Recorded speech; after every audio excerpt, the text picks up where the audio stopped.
Olá, está começando mais um programa Uniso Comunidade. No programa de hoje, nós vamos falar sobre comunicação e política. Vamos receber Aloísio Oliveira, jornalista formado pela Uniso, assessor de comunicação da Prefeitura de Capela do Alto. E agora, em nossos estúdios, estamos recebendo o vereador de Boituva, ex-aluno também de jornalismo da Uniso, Rodrigo Calzeta. E o Rodrigo vai começar a conversar conosco a respeito como fazer política tendo a base da comunicação. Rodrigo, muito obrigado pela sua presença. Nós percebemos que, primeiro, que você foi um dos vereadores mais jovens eleitos do estado de São Paulo, com 22 anos de idade. E a primeira pergunta clássica, primeiro, como é que surgiu a política na sua vida? Aonde que o Rodrigo se descobriu político? Se foi na faculdade de jornalismo, ou antes disso, em alguma militância enquanto jovem na escola, como líder de classe, presidente de grêmio. Como é que surgiu a política na vida de Rodrigo Calzeta? Olha, Fernando, primeiramente quero agradecer o seu convite. É muito gostoso voltar aqui à Uniso Comunidade, à Universidade de Sorocaba, um lugar onde me formei, né? Tive aula contigo de fotojornalismo e outras disciplinas, e é um lugar onde me deu muitas das bases para o trabalho que eu desenvolvo hoje. Você falou bastante do roteiro que eu segui, né? Foi até um caminho um pouco inverso do que os políticos tradicionais começam. Eu tive, desde a 7ª, 8ª série, com 13, 14 anos, eu comecei a atuação nos grêmios de escolas, já em Boituva, articulando o grêmio, presidindo o grêmio, sendo diretor de grêmio. Quando eu fui para o ensino médio, esse ritmo continuou e eu comecei a pegar muito gosto pela área de comunicação, até por, acho que uma vocação natural, e acompanhar bastante os cenários políticos, especialmente da minha cidade. Na Universidade de Sorocaba, a gente criou um centro acadêmico, né? Era o Centro Acadêmico de Jornalismo, CAJOR, onde num colegiado de quase 200 estudantes, nós éramos em 5 turmas, eu acabei sendo eleito para a presidência desse centro acadêmico. Então, iniciando no movimento estudantil, e depois também já começando diretamente a trabalhar na imprensa em Boituva, no jornal Folha de Boituva, eu uni o útil ao agradável, vamos dizer assim. Eu tinha a base de comunicação que eu adquiri aqui na Uniso e comecei a trabalhar em campo dentro de Boituva. Então eu comecei a observar como aquilo funcionava na cidade. Isso se aliou a uma crença muito forte minha, que eu fui desenvolvendo e amadurecendo ao longo do tempo, né? Fui dando nome a ela, ao que eu já acreditava, que é a crença de que a política é o lugar que a gente pode transformar as coisas. Hoje a gente tem no Brasil, especialmente no Brasil, um discurso muito forte contra os políticos e contra a política em geral. E isso eu acredito que, de certo modo, foi criado muito pelas bases históricas lá em cima, porque isso afasta as pessoas. Hoje você falar, especialmente para um jovem, para ele entrar na política, para ele fazer uma carreira na política e trabalhar pela população, as pessoas, especialmente o jovem, volta a dizer, ele torce um pouco o nariz, porque foi criado um estigma disso. Então, por acreditar que o caminho tem que ser inverso, as pessoas que têm bons propósitos, boas ideias, têm que se inserir na política local, estadual, federal, foi uma junção de tudo isso e me levou a querer me candidatar e fazer esse trabalho que hoje eu faço. Você não acreditava ou não acredita que só a imprensa, enquanto também um eventual quarto poder que se intitula, poderia, você enquanto jornalista, cobrar, agir e exigir dos políticos e dos governantes mudanças? Eu acredito que a imprensa seja um órgão bastante importante, né? Como diz, a gente o chama de quarto poder. É um órgão que precisa ter todos os seus direitos de liberdade garantidos, né? O Brasil hoje, inclusive, figura em posições avançadas em rankings de cerceamento de imprensa, né? Porque quando a gente conversa de imprensa, a gente pensa sempre nos grandes jornais, nos grandes meios de comunicação, mas a imprensa, por exemplo, a de interior, as menores, também é muito grande e sobrevive a difíceis custas, né? Então, é preciso ter um olhar mais crítico para a situação dos jornalistas e da imprensa livre em geral no Brasil. Então, acho que assim, ela tem uma fundamental importância para isso. A questão que eu tive é a seguinte: quando eu fiz a faculdade de jornalismo, eu tinha primeiro o reconhecimento que eu devia ter um curso superior. Eu acreditava muito na importância disso. E o ingresso no jornalismo foi uma tendência natural. Então, eu observava que, por exemplo, os meios de comunicação, dependendo da condição que você fica, por exemplo, como um repórter, as empresas de comunicação, muitas delas têm interesses comerciais, né? A gente sabe de toda a questão da necessidade de patrocínios e tudo mais. Então, eu percebi rapidamente, durante o curso, que isso não seria, para mim, na minha visão, um trabalho que eu poderia desenvolver livremente. Então, você pega, enquanto vereador, por mais que eu esteja numa cidade tecnicamente pequena, nós somos ali em 60 mil habitantes, eu tenho livre expressão sobre o meu mandato. Então, eu tenho o poder de decisão simplesmente pela minha ação. Num veículo de imprensa, por exemplo, a gente tem, como qualquer outra imprensa, e deva existir dessa moda também, regimentos, pautas, coisas muito assim que você, às vezes, não consegue exercer livremente a sua vocação, a não ser se você organiza um próprio meio de comunicação. Então, com a base que eu consegui adquirir no jornalismo, eu acho que eu consegui ter uma visão ampla da importância da imprensa e como ela deve atuar, e optei daí em seguir na política. Como é que é o político que fica no gabinete? Você também compararia ao jornalista de gabinete, aquele que fica dentro da redação, fazendo contato por telefone, por e-mail, por WhatsApp, e também o político que vai às ruas. Dando uma pesquisada nas suas redes sociais, principalmente no seu Facebook, a gente percebe que o ponto positivo na sua carreira política é o contato com a população. Você acompanha frequentemente movimentos culturais e esportivos, é bastante ativo nas redes sociais, publica vídeos e textos sobre causas que defende e trabalha na prefeitura. Qual a importância de estar sempre ativo e presente? Você acredita que isso mude o seu ponto de vista da população em relação a você, do que estar à disposição da população no seu gabinete lá na Câmara Municipal? Eu acho que quando você pergunta do jornalismo, a gente até na faculdade vê bastante um saudosismo, principalmente dos profissionais mais antigos, com o jornalismo romântico, que é o jornalista que vai a campo, que investiga os fatos diretamente nas fontes da origem, né? Hoje, principalmente com o avanço das tecnologias, a profissão do jornalista se acomodou um pouco, né? Em linhas gerais falando. Então ele pode mandar por e-mail, então por que ele vai se deslocar se ele pode mandar por e-mail? As questões comerciais também dificultaram a questão do tempo, né? Tudo precisa ser muito mais rápido. Então eu vejo assim, quanto à questão do jornalismo que você disse, com um pouco de saudosismo, nós perdemos um pouco disso. É importante que o jornalismo tenha um contato visual, auditivo, olfativo com as cenas do que ele vai relatar, para que ele possa passar maior objetividade e calor mesmo, calor humano. Acho que as pessoas que procuram o jornalismo, ainda que aquelas que leem, que assistem, gostam disso, elas buscam o calor de transmitir uma notícia. É isso um pouco que me fascina na área do jornalismo. No político, eu acho que é o seguinte, são dois pontos. O primeiro é o ponto de obrigação. Se a pessoa se predispõe a ser uma pessoa acessível à população, que é o mandato de visibilidade do vereador, né, o poder legislativo ele tem por excelência essa proximidade direta, muito mais que o executivo, né? O executivo acaba sendo mais um gerente desse trabalho todo. A pessoa que se predispõe a isso, ela tem uma obrigação de dar o retorno para a população. Não só porque o vereador está sendo pago, ele está sendo remunerado, mas porque ele se comprometeu com a população de estar acessível. Então, a questão, por exemplo, do gabinete, as pessoas que nos procuram, a gente tem assessoria, a gente bastante tempo está lá também, mas é como a questão do jornalismo, nada como você está nos lugares. A pessoa, quando ela elege um vereador, que nem no meu caso eu tive lá 727 votos, no mínimo esse público ela espera que eu esteja acessível e em contato. Então eu gosto muito de cumprir essa obrigação e eu faço ela com muito prazer. Então eu começo o domingo na missa, eu vou depois à feira, depois eu vou em algum evento à tarde, porque é o contrato que as pessoas assinaram comigo quando votaram em mim, que eu esteja presente. Então tem esse ponto primeiro da obrigação de consciência, o segundo ponto da atividade política em si. Como que eu posso ser um legislador da minha cidade sem conhecer a realidade de cada lugar? E a realidade, por exemplo, de um bairro da Zona Norte de Boituva, que é pequena, a Zona Sul é totalmente diferente. São pessoas e realidades diferentes. Então, com toda certeza, do gabinete não dá para saber o que é isso e principalmente o que as pessoas pensam.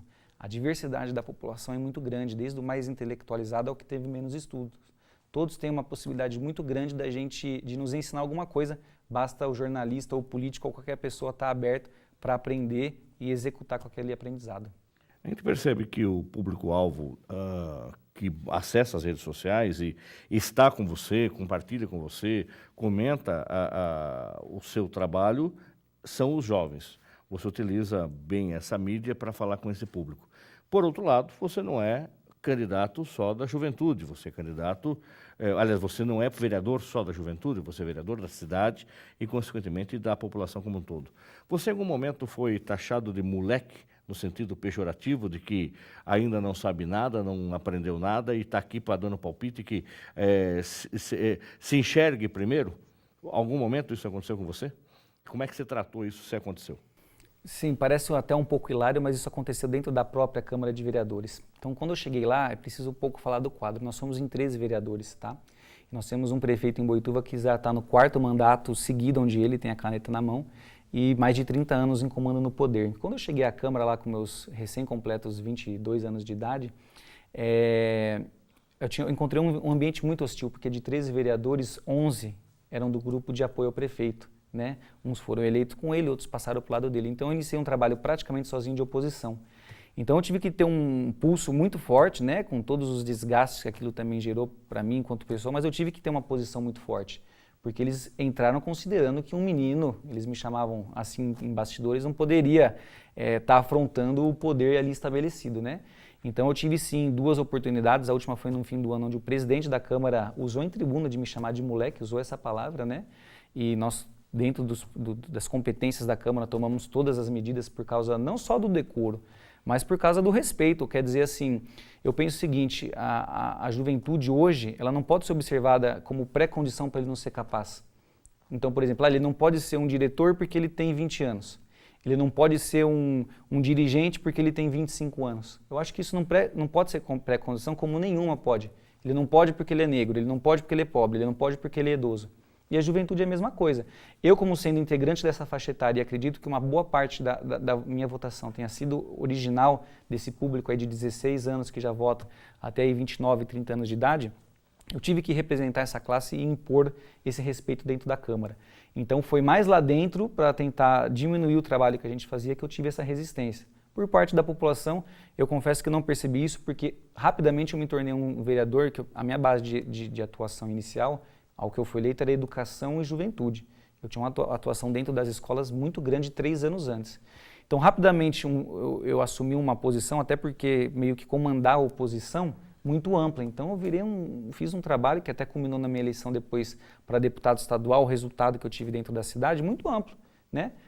Eu comparo um pouco ao trabalho de jornalista. O jornalista tem alguns que se especializam na área de cultura, na área de gastronomia, na área policial, e há políticos também que defendem bandeiras próprias. Então você tem o vereador que é mais da saúde, mais do meio ambiente e tal. E tem aqueles que são genéricos, né? Então o jornalismo, por exemplo, eu gostava muito de escrever em qualquer editoria, me ambientava bem em várias. Então, quanto vereador também procuro ter um leque bastante ampliado. Então, essa imposição de respeito, que eu acho que foi muito importante no começo, né, com o respaldo que eu tive da população, foi importante, mas eu acabei sofrendo isso mais dentro do ambiente político mesmo. Você falou que da sua votação enquanto deputado estadual. Como é que você faz essa análise? Você foi eleito com 700 e poucos votos e, de repente, você se candidata 2 anos depois como candidato a deputado estadual e teve 7.152 votos, ou seja, 10 vezes mais o seu voto de vereador. Isso representou de que forma para você? Como é que você recebeu isso? E se isso te estimula a continuar na política nesse ano que encerra o primeiro mandato seu enquanto vereador? Olha, Fernando, o estímulo com esse resultado de votação foi total, especialmente pelas condições em que essa votação aconteceu. Primeiramente, eu fui candidato a deputado estadual, eu tenho comigo que se eu faço parte de uma família, eu tenho que contar com essa família e ter lealdade a ela, até que porventura, em algum momento, nós tenhamos algum desligamento. Mas enquanto eu estou nela, eu faço de tudo para cumprir com as minhas obrigações. E eu tenho hoje uma família que é o PCdoB, né? O Partido Comunista do Brasil é o meu partido. Então, atendendo a um chamado, especialmente da direção do partido, eu fui para compor a chapa de candidatos. E dentro disso, aliou também a uma observação pessoal, que eu já achava que a cidade de Boituva, ela já tinha passado da hora de ter um bom candidato para representar a cidade junto com a região de Sorocaba e tudo mais. Então, eu sabia que era uma tarefa muito difícil. Precisam, para você eleito ser deputado estadual no Brasil, em São Paulo, né, em qualquer estado, precisa de uma estrutura muito grande da qual eu não dispunha.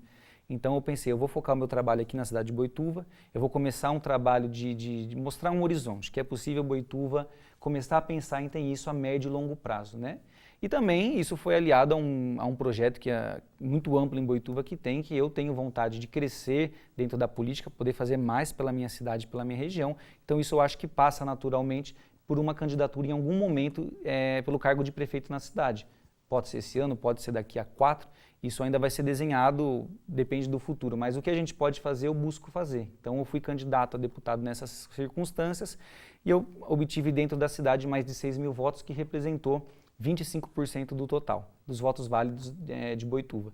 Isso foi feito numa condição extremamente desigual de forças, então todas as lideranças políticas, do prefeito aos vereadores, trabalharam com outros candidatos. Eu não tive apoio de uma única sequer liderança política da cidade. E muitos deles tinham estruturas pesadíssimas, de estrutura de campanha, de material, principalmente o prefeito e tudo mais. Então eu lutei sozinho com o apoio da população. E quando saiu esse resultado, foi um recado claro de que o trabalho que estou desenvolvendo na cidade é um trabalho que tem aceitação, né? Os votos válidos de Boituva, se eu não me engano, o eleitorado de lá é de 36 mil eleitores, e os válidos foram 28, 29 mil, se eu não me engano. Então, do pessoal que foi à urna, mesmo tendo um leque de opções e outras lideranças trabalhando outros nomes, mais de 25%, ou seja, a cada 4 eleitores que for na urna, um escolheu votar em mim. Então, foi um trabalho, eu acho que de legitimação do mandato que a gente está fazendo e, com certeza, um trampolim para nos motivar para as nossas batalhas futuras. Agora, você falou que pertence ao PCdoB, Partido Comunista do Brasil. Como é que estar num partido comunista, onde nós vivemos um regime totalmente distinto do comunismo? Como é que você, jovem, entende isso? Você entende que o comunismo no Brasil poderia ser aplicado de que forma? Ou esta legenda é apenas uma legenda que você utiliza hoje e pode eventualmente trocar de legenda a qualquer momento? Certo. Eu acho que quando a gente fala a palavra comunista, o Brasil pegou um estigma muito forte de uma questão histórica. Então a palavra comunismo ela tem uma versão muito grande. Né? Você fala em comunista, você tem muitas coisas ruins associadas a ela. E o comunismo nada mais é do que uma doutrina ideológica, como tantas outras que existem, né? Com suas diferenças. Então a gente teve assim uma polarização há muitas décadas entre União Soviética e Estados Unidos, né? Onde duas forças muito grandes de pensamento, que era o socialismo e o capitalismo, se chocaram. Então, nós estamos falando de uma luta gigante histórica que marca inclusive passagens de tempo da humanidade. O Brasil sofreu uma natural influência dos Estados Unidos, pela proximidade, pelo interesse no eixo geográfico. Então, esse trabalho que a gente chama do imperialismo norte-americano transformou o comunismo em algo difícil de ser aceitável, porque eles precisavam combater essa ideologia. Era uma questão mercantil, financeira, única e exclusivamente. Então, eu não acredito, eu me desvencilio bastante disso, eu não acredito que o comunismo, a gente tem que fazer um trabalho para mudar essa concepção. Enquanto as linhas partidárias, é claro que bastante delas me agradam, outras eu não concordo, né? Dentro do partido a gente tem esse amplo debate e o principal atraente do Partido Comunista do Brasil hoje não é nem propriamente, eu diria, Fernando, a sua linha ideológica, mas sim o seu trabalho, que na política hoje está muito difícil encontrar, de fidelidade e lealdade. Então hoje nós temos no Brasil um sistema com mais de 30 partidos, né, constituídos e que podem ter candidatos, diretórios, e a maioria deles participa de jogo de toma lá da cá. Então, se tem alguém poderoso num poder executivo, ele vai e consegue, seja pelo poder econômico, pelo poder de interesses, comprar esses partidos, essa palavra pode ser usada sem receio nenhum, e os partidos, ao seu bel prazer e pelas conveniências, trocam diretórios, destituem candidatos. No Partido Comunista do Brasil isso não ocorre, então é um ponto que me atraiu muito, eu fico muito seguro, porque o nosso trabalho está garantido, a nossa atuação, porque é um partido de muita seriedade e que tudo que é combinado, ele se compromete e cumpre. Então é uma moeda muito rara também hoje na política, a lealdade e a fidelidade que eu encontro e fico tranquilo nesse partido. Como você foi eleito vice-presidente do Fórum Municipal da Juventude, como é que você trabalha nessa área? O Fórum Municipal da Juventude, se é esse o tema que a gente vai falar, ele foi um órgão criado, né, o Fórum Municipal de Juventude, já em 2010, 2011. Foi um órgão que a gente criou quando a gente teve em Boituva a primeira Conferência Municipal de Juventude. Eu fui um dos articuladores e organizadores, né? Então, naquele ano, a principal resolução daquela conferência foi que Boituva precisava, não era vereador, obviamente, precisava de um espaço para representar os jovens. E esse espaço seria o Conselho Municipal de Juventude, que Boituva não tinha.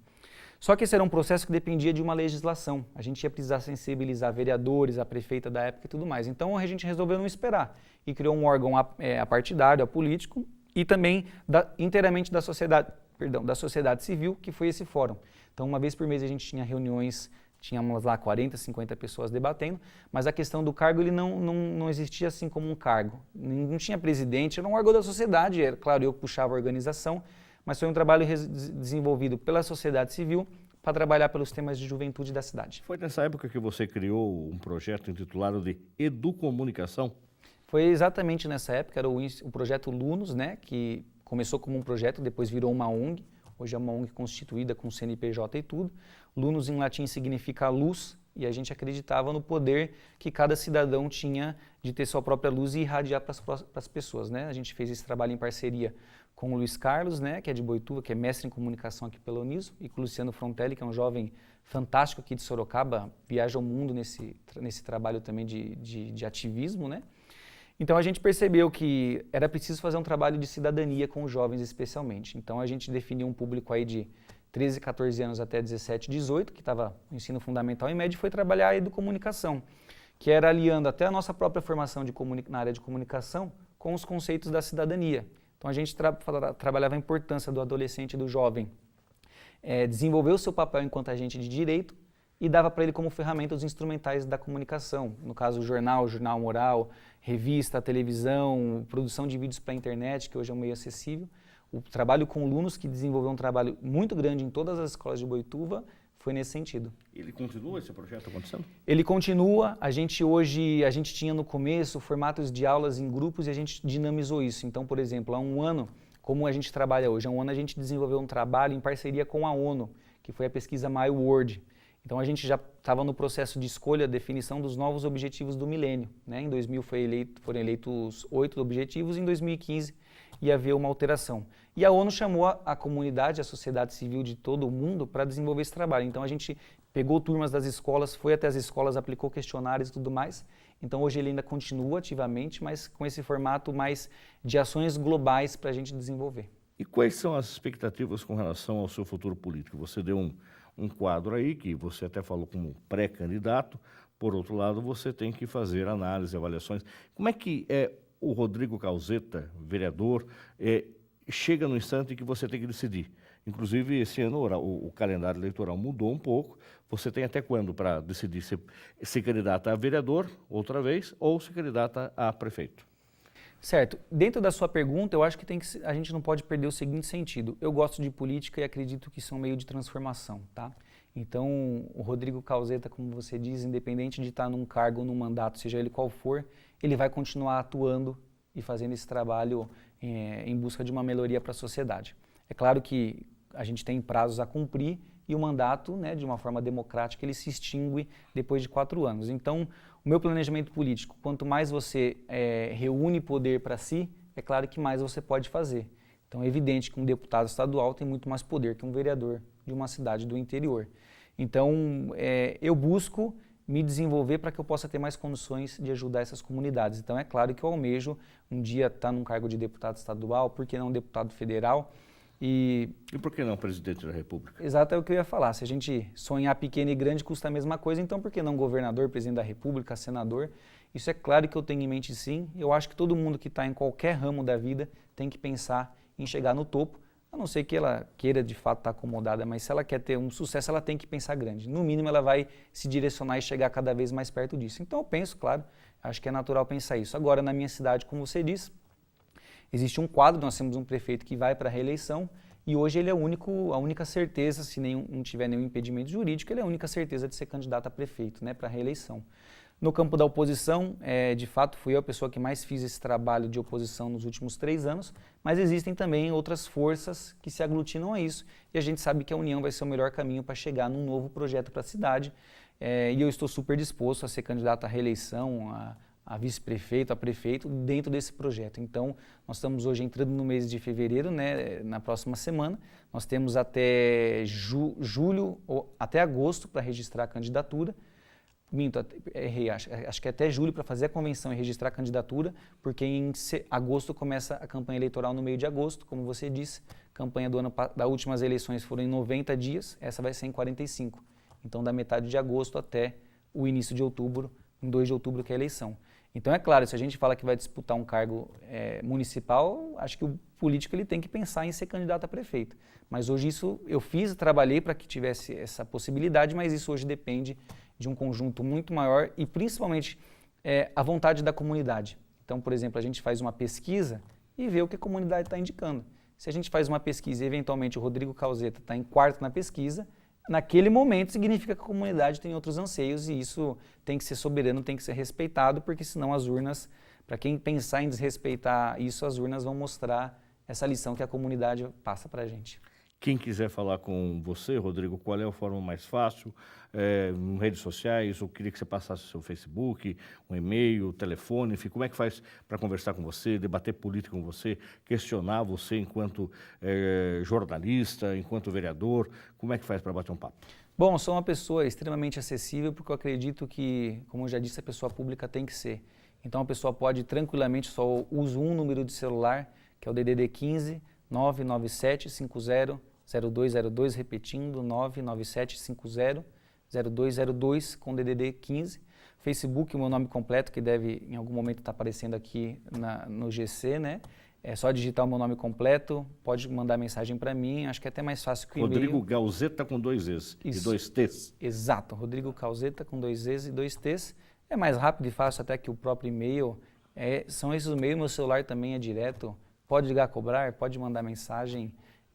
Acho que a forma mais fácil é o celular que fica aqui no meu bolso. Tá certo. Rodrigo, sucesso para você enquanto vereador, com sucesso para você enquanto político, enquanto jornalista, e continue com essa força de vontade, disposição, e que Deus te abençoe no trabalho que você vai continuar fazendo.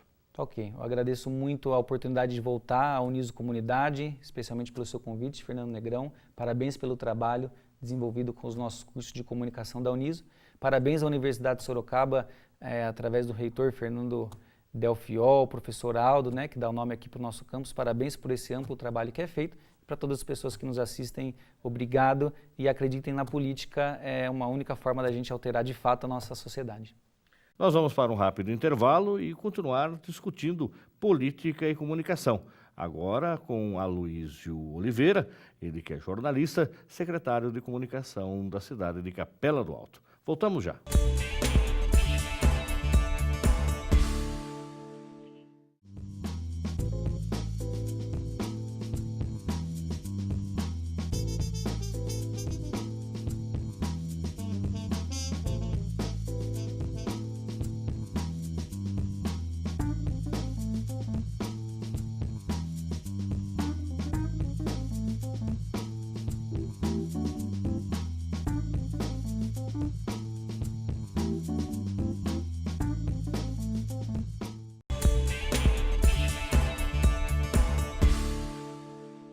Nesse bloco, vamos falar sobre a importância do assessor de comunicação no setor público. Para falar sobre esse assunto, estamos recebendo o ex-aluno de jornalismo da Uniso, Aloísio Oliveira. Aloísio, muito obrigado pela sua presença no nosso programa.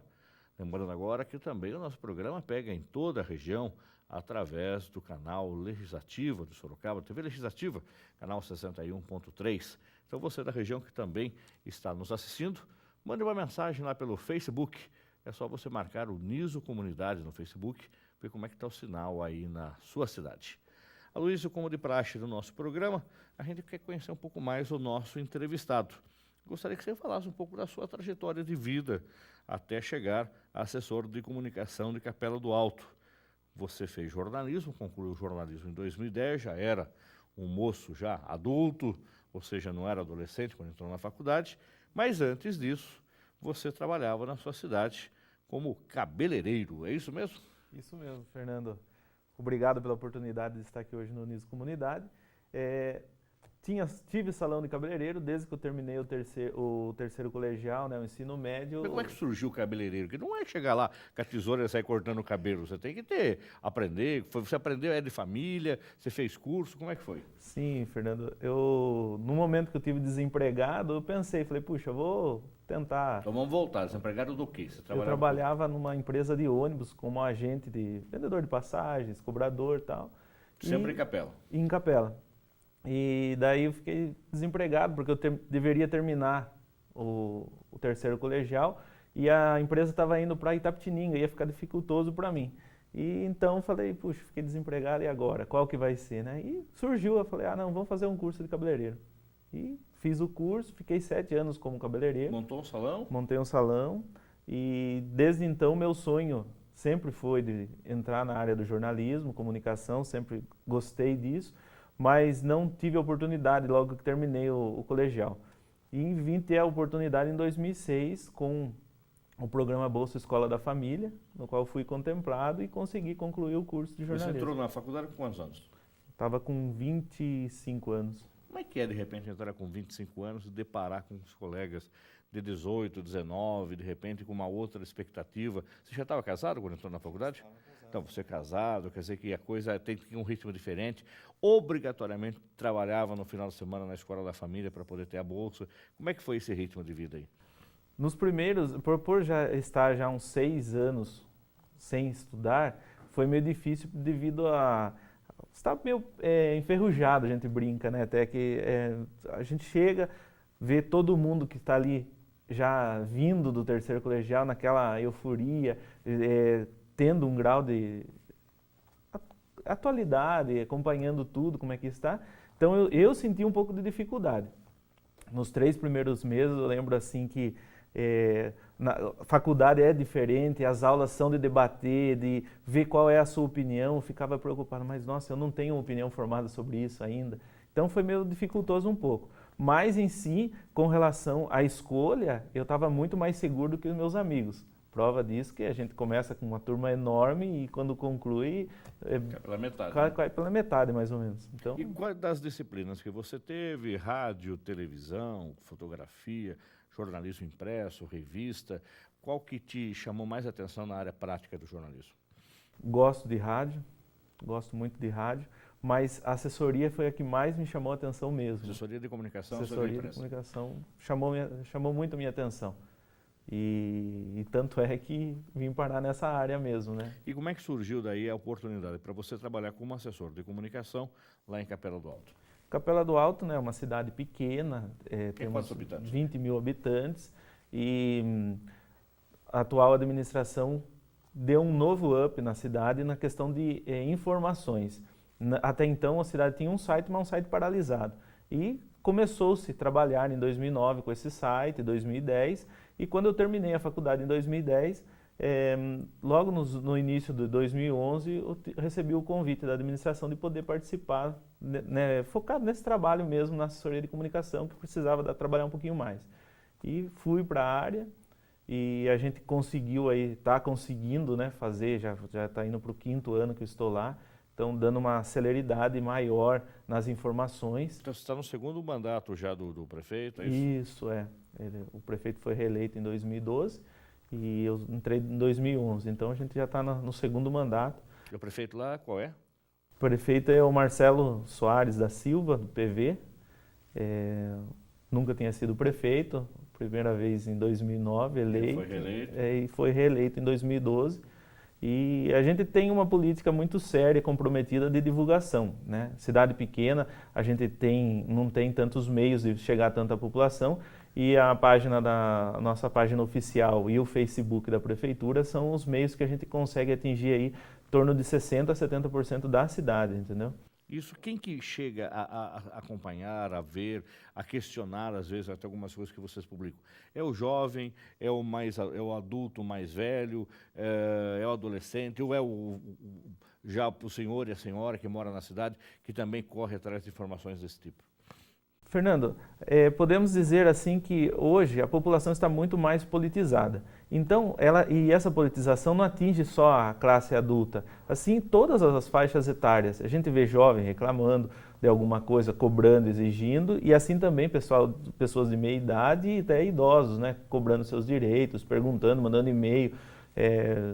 E essas informações então mostram para nós também que a gente consegue atingir todas as faixas etárias, que a gente consegue ter esse vínculo através dos meios de comunicação. Agora, Luiz, quando a gente coloca uma página dessa no ar, como o Facebook principalmente, que permite que haja comentários, enfim, é uma faca de 2 gumes, ou seja, se por um lado você está mostrando uma transparência do governo, por outro lado você pode ser vitrine, e a vitrine toma muitas vezes pedrada. Como é que é para negociar isso? Como é que você trabalha nisso? Você tem que estar antenado, ou você, ou alguém da sua equipe, com uma cidade pequena, acredito que você tem uma equipe extremamente reduzida, tá? Para poder estar full time conectado, principalmente no Facebook. Então, Fernando, pedradas, isso é normal hoje no Facebook, né? Até o motivo dessa politização, às vezes as pessoas se expõem demais no Facebook. Às vezes ela reclama no Facebook dela, tem um buraco aqui na minha rua, mas ela não mandou um e-mail para a ouvidoria, ela não mandou um e-mail para onde vai poder resolver e ajudar. Primeiro ela reclama. Primeiro ela reclama, às vezes ela joga isso no Facebook, né? E Na página, a gente recebe, né? Tipo, pavimentou um bairro. Puxa, e o meu bairro? Quando que vai ser? Tal. Mas a gente tem conseguido dar resposta a todos, né? Tipo, cronograma, sempre deixando o cidadão orientado o que vai acontecer no bairro dele e não deixando sem resposta, né? Lógico, tem momentos de ações politiqueiras que acontecem, tudo, mas sempre a gente busca manter o nível, né, de bem comum para as pessoas, para que não haja essa discrepância, às vezes, de assuntos que não são pertinentes ao bem comum da população. E você chegou a ver já, não sei se aconteceu em Capela, algum questionamento mais contundente, alguma crítica mais contundente que chegou a levar aí a um processo de injúria, calúnia, ou ainda não e esperamos que não aconteça? Ataques pessoais, sim, né? Ataques pessoais aos agentes políticos, tudo, e inclusive acabou resultando aí em ação no Ministério Público, na Justiça, tudo por causa de ataques pessoais, né? As pessoas às vezes não sabem manifestar-se, né? Ela acaba, não, se envergonha, é isso, é aquilo, xinga, tal, e não é isso, né? A página, ela quer aproximar a administração da população, né? Não ficar levando as questões pessoais, o que ela acha, o que ela não acha da pessoa. E como é que você vê, Luiz, como um jornalista? Você também participa hoje das comunidades da Igreja Católica lá de Capela. Sim. Como é que você, como jornalista, como cristão atuante, a classe política, como é que você analisa isso? Que na frase comum, no vocabulário comum, é 90% bandido, 90% é tranqueira, 90% não presta, isso na linguagem do povo, na linguagem convencional, enquanto que política é um negócio sério, um negócio importante. Todos nós vivemos de política, precisamos ser políticos, entender a política, é a político que administra porque eu votei nele, esse dinheiro é público porque saiu do meu bolso, porque eu estou pagando os impostos. Como é que você consegue administrar muitas vezes algumas coisas? Tem coisas que são intragáveis ou dá para conversar, dá para explicar, dá para na comunidade, na igreja, explicar, conversar, participar com jovens, com adultos? Como é que é isso para você hoje? Fernando, o momento político do nosso país não está sendo fácil e leva uma descredibilidade da população. Com tanta coisa acontecendo, né, isso acaba impactando direto na nossa população e a população não acredita, acha que a classe política é todo mundo, ninguém presta. Porém, como todo e qualquer segmento profissional, tem os bons e os maus profissionais. E assim também é a política. Se o cidadão de bem também não quiser participar da política, ele está sujeito a ser governado pelos maus políticos. Então, eu vejo hoje assim, essa politização que está acontecendo é muito importante. Os avanços tecnológicos para que as pessoas a conheçam, essa mídia batendo sempre em cima da política, tem sido bom porque a gente fica sabendo de tudo. Porém, falta ainda um incentivo maior, eu acho, até às vezes das igrejas, até às vezes da sociedade, de mostrar o outro lado da política. Se eu sou bem intencionado, se eu tenho boas ideias, bons projetos, eu tenho que colocar meu nome à disposição de um projeto político, né? E isso também é ser cristão, né? Eu sempre falo que antes de você ser cristão, antes de você ser batizado, você faz a certidão de nascimento, né? Você é registrado, você é cidadão antes de ser cristão. Então a gente não pode separar às vezes as coisas, né? Política não se discute na igreja, né? E cada um no seu quadrado, não é isso. Eu acho que todos nós devemos participar melhor para que isso aconteça e tenha mais credibilidade na política. Porque tem muita gente boa na política, entendeu? Mas infelizmente são sufocados pelas notícias ruins, entendeu? Então a gente vê muitas coisas boas, a gente que está no meio a gente vê muita coisa boa, mas muito pouco divulgada às vezes. E aí cabe ao papel do assessor de comunicação, do jornalista como você, dar visibilidade a isso. Você vem fazendo isso? Sim. A gente trabalha muito. É uma dificuldade hoje, Fernando, porque a gente sabe que o factual vende muito mais do que, às vezes, uma informação. Olha, tem um projeto assim, assim, assim, assado aqui na nossa cidade, está acontecendo isso, isso, isso. E você atende, inclusive, a grande imprensa? Atende, a gente atende toda a imprensa da região. Hoje a Capela está na região metropolitana ou não? Região metropolitana, faz parte das 26 cidades. E aí você, de repente, chega lá, bate na sua porta uma TV Tem, uma TV Sorocaba, com o microfone na mão, porque ouviu dizer, ouviu falar, e aí você tem que ter o jogo de cintura para atender, para explicar? Acontece muitas vezes isso? Acontece, a gente sempre está respondendo às vezes por e-mail, às vezes acontece quando o assunto é de É polêmico? mais polêmico, o pessoal vai para a capela e a gente daí tem que instruir, preparar né, os nossos diretores, os nossos secretários para que eles possam estar respaldados das informações necessárias que... E notícia boa? Vende? De repente vocês tiveram na prefeitura uma bela ação, quer seja na educação, uma bela ação administrativa, enfim, um fato que foi importante para a comunidade, isso vende? A TV vai lá, o jornal vai lá também, ou também passa batido? É a dificuldade, viu, Fernando? É muito difícil, eu até brinco que se você falar que a guarda municipal sua prendeu o traficante, prendeu isso, prendeu aquilo, você acompanha pelo site ali, na hora você vê que bomba, né? E isso é o que as TVs grandes querem também, ou a grande mídia quer. Porém, as coisas boas às vezes acabam ficando sufocadas, né? Tem muitas ações que podem servir até de exemplo na região, que às vezes não são passadas, entendeu? Ficam apenas mais um release que você manda e você compra a briga, liga, pede, olha... Às vezes não sai nada. Não tem nada político, né? Mostrar a ação em si, que está sendo de grande importância, e às vezes acaba ficando sufocado mesmo. E uma cidade pequena, como Capela do Alto, na região metropolitana de Sorocaba, o partido PV, ela hoje é oposição ou situação no governo do Estado? Nós somos, vamos dizer assim, estamos na situação junto com o Estado. Com o governo. E hoje vocês conseguem melhorias. Sorocaba, que é do PSDB, do governo do PSDB há mais de 20 anos, o governo do PSDB, a gente vê a imprensa batendo direto no prefeito da cidade, que tem coisas aqui antigas que não conseguem ser resolvidas, problemas de saúde que não conseguem ser resolvidos, problema aí esses dias estava vendo uma entrevista com o prefeito de Sorocaba, do chamado Trevo da Morte ali, na confluência Sorocaba-Votorantim, que é impressionante isso, há quantos anos não consegue se resolver isso, porque Sorocaba não consegue fazer, Votorantim não consegue fazer, depende do Estado para fazer e ninguém resolve. E aí o prefeito fica assim, numa hora tenta criticar, numa hora tenta elogiar o governo do Estado. E como é que é a Capela, uma cidade pequena, vocês têm verba, têm tato com atuação contundente também no governo, ou são deixados de lado e tipo se vira, já que faz parte do grupo, segura o que dá para segurar aí? Fernando, a gente tem um lema lá junto com o prefeito que é quem não é visto não é lembrado. O prefeito, 2 ou 3 vezes por semana, ele está em São Paulo visitando a Secretaria do Estado, visitando os deputados que são parceiros da cidade e assim por diante, né? Visitando e levando as documentações necessárias.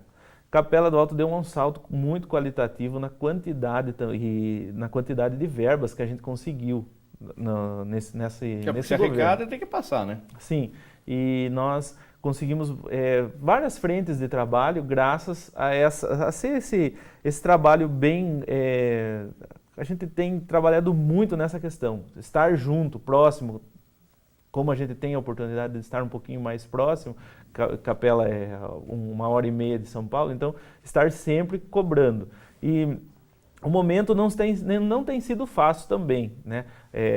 Hoje a gente fala de crise, que a crise chegou, tudo mais. Mas nós, municípios pequenos, estamos sentindo a crise desde 2012, quando começou os cortes no IPI, nos veículos, tal, porque o FPM, que é a principal verba hoje, o Fundo de Participação dos Municípios, que é a principal verba que os municípios pequenos recebem e é o que dá o up ali no que você pode fazer, nas estruturas que você precisa dar e conseguir se manter, o FPM é constituído do IPI, é constituído do Imposto de Renda, então desde lá vem sofrendo quedas constantes, falta de repasses e isso prejudicou. Desde lá a gente vem sofrendo um pouco com isso. Porém, mesmo assim a gente consegue, junto ao Estado, que conseguimos escolas, creches, conseguimos muitos outros trabalhos na infraestrutura da cidade, entendeu? Pavimentação, conseguimos aí veículos, nós tínhamos uma frota 100% sucateada, hoje a gente tem uma frota nova. Então, tudo graças às ações, entendeu? Junto ao Estado. Qual é a demanda hoje que mais está carente na cidade? É a saúde, a educação, é o esporte? O que está mais segurança? O que mais está pegando hoje que você acha assim que precisa mais uma atenção maior, quer seja do governo do Estado ou do próprio governo do município? A saúde a gente até fala que é um saco sem fundo, porque... Não dá para ter só uma ambulância lá para trazer para Sorocaba? Não, possível. Hoje a gente tem um quadro aí com 6 veículos, 2 ambulâncias UTI, entendeu? Para fazer essas transferências. Vocês fazem parte hoje daquele sistema do SUS, do SAMU, que tem as ambulâncias preparadas para isso já? O SAMU vamos dizer assim, é um elefante branco do governo federal, Fernando. Então, nós preferimos municipalizar esse serviço. Porque o SAMU, você aciona ele na coordenação regional aqui, que é em Sorocaba. O cidadão tem um monte de dificuldade para conseguir acionar a ambulância devido aos trotes e tudo mais. A ambulância vai lá, retira no local a pessoa e leva para a unidade de saúde. Para o município levar, que a nossa referência é o hospital regional, o que acontece? O município teria que pagar uma ambulância UTI para trazer para cá. Então a gente preferiu equipar uma ambulância, né, e todas as taxas que tem ali do SAMU, que o SAMU vem, mas não se paga, entendeu? É só ambulância e você não se paga. Nós conseguimos fazer municipal Municipalizou. isso. Acho que somos uma das poucas cidades que tomou essa atitude. Hoje a gente tem 2 ambulâncias UTI e, olha, o serviço tem sido de excelência também, não tivemos reclamação. Agora você depende ainda do Hospital Regional de Sorocaba. Isso. Não dá para a cidade sobreviver sozinha com um hospital de boa qualidade, montar uma estrutura própria? Não dá, Fernando. O município teria que ter muito recurso próprio para investir nessa área. Aí está a nossa preocupação com a demanda, né? A demanda é alta e os recursos são insuficientes. Então nós temos referências aqui na AME, de Sorocaba, Itu, Salto, nossas referências oncológicas, Jaú, Bauru e até Barretos. Então a gente tem uma gama muito grande de referências, porque a gente não consegue ter essa estrutura, porque o custo da saúde hoje no Brasil é muito caro, né? Então não consegue se ter no município isso. E aí você depende do Estado mais uma vez, e aí você fala, é um saco sem fundo. Nunca ninguém vai estar satisfeito com isso. Aquele que veio, recebeu o tratamento, mas porque ficou lá esperando 2, 3 horas o carro para voltar a buscar, é o principal. Por mais que ele tenha sido bem atendido aqui, por mais que a saúde dele tenha melhorado, mas a espera da ambulância para buscar é motivo de reclamação. A espera é motivo de reclamação. Por mais que... Tem que ter um táxi à disposição, infelizmente. Infelizmente a gente tem essas dificuldades, né? Que hoje mesmo Capela do Alto transporta em média diariamente de 60 a 70 pessoas para as unidades de referência. Isso, como você falou, todas essas cidades. Em todas as cidades, entendeu? Então, às vezes, o paciente, você tem uma consulta às 9 da manhã, mas você está numa van com 10 pessoas e tem o último vai ser atendido às 5 horas da tarde. Então, você vai ter que esperar aquele para você voltar embora.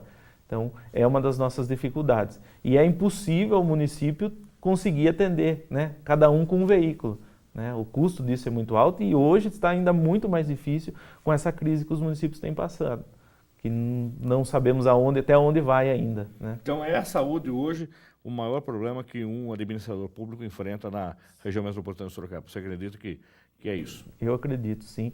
Acredito que vai melhorar, né, com esse novo hospital que vão criar, né, que vão construir ainda aí, vai amenizar essa situação, conseguindo acolher melhor, né? A região é muito grande, né, Fernando? Então a gente tem que essa visão do Estado de ter um novo hospital regional, vai facilitar para nós. E a segurança? Morar em cidade pequena muitas vezes é o sonho de qualquer um de nós, porque você pode dormir com a porta aberta, você pode deixar o carro com a chave no contato na rua. Pode lá em Capela do Alto ou não convém? Poder pode, mas enfim, né, Fernando? A segurança hoje ela é uma preocupação também. Capela do Alto hoje recebeu, infelizmente, em 2013, aí, 2 novos presídios, um presídio e um CDP, e com a população carcerária em torno de 3 mil homens, né? Você tem uma população flutuante por causa disso também, né? Isso, tem uma população flutuante e também o nosso grupamento de polícia militar foi levado a pelotão, né? O Estado tem um pouquinho de dificuldade às vezes de colocar a capacidade de homens como o pelotão comporta. Hoje a gente tem 4 viaturas da polícia militar, mas 2 ficam apenas para as escoltas, né? Então a gente tem um déficit. no qual a gente consegue suprir com a guarda municipal da Então, você cidade. tem uma guarda municipal própria, então. Temos uma guarda Hoje, municipal. qual é a companhia de quantos homens lá? O efetivo está com Efetivo. 15 homens. 15. homens. Carros também? Carros, Como motos. uma cidade pequena, você pode, o guarda municipal pode andar armado? Pode, a gente Hoje conseguiu uma pode. liminar.